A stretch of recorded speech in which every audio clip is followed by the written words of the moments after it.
polished market battled economic headwinds and somewhat volatile demand in 2012, which pressured prices according to the RapNet Diamond Index for the year. Rapi for 1 carat fell 12.5%.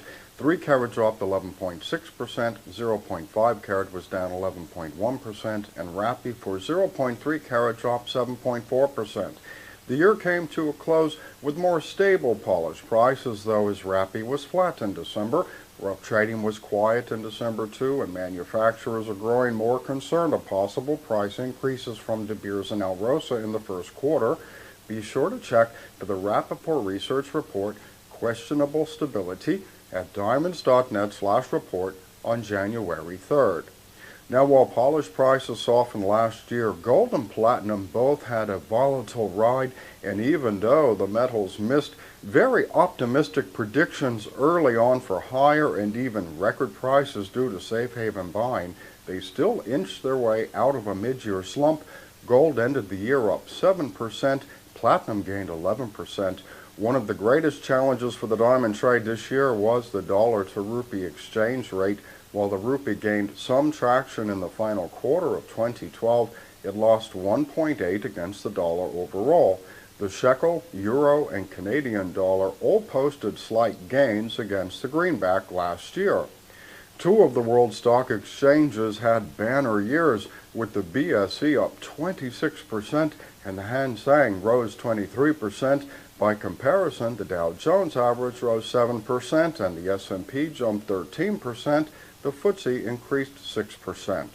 No real surprises from the Rapaport stock tracker in 2012, as investors rewarded those brands who tightly managed expenses. Looking at U.S. retail, the turnaround stories mattered most to investors, with shares in Charles & Colvard up 53% and Movado Group was up 69%. Signet shares jumped 21% due to strong fundamentals and increased market share in the U.S. By comparison, Zale gained 7%. Not so hot, Burks & Mayers fell 24% as margins and profit remained under pressure. Investors turned cautious on Tiffany, especially as the company lowered guidance twice last year. Shares were down 13%. Blue Nile dropped 6%. as investors grew concerned over its growth strategy. Looking at the major retailers, Macy's came out ahead on continued brand strength, shares up 21%. Walmart was up 14%, although a weak Christmas could snap their first annual winning streak in some time. Saks and Nordstrom's ended the year up 8%. Kohl's came under pressure after performing well during the Great Recession. Shares were down 11% in 2012. The greatest loss came out of JCPenney, which has faltered while attempting to carry out its reinvention strategy. Shares were off 44%. In Europe, Damiani was flat, but shares in Richemont soared 50%. Swatch Group shares rose 31%, and both LVMH and PPR gave solid performances. Shares were up 27%.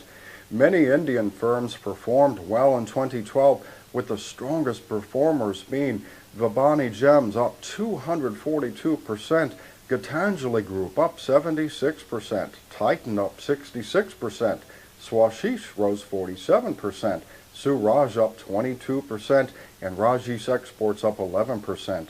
Meanwhile, Asian Star, Classic Diamonds, and C. Mahendra were all down by about one-third. Out of New Zealand, jeweler Michael Hill shares gained 41% after several years of only marginal performance.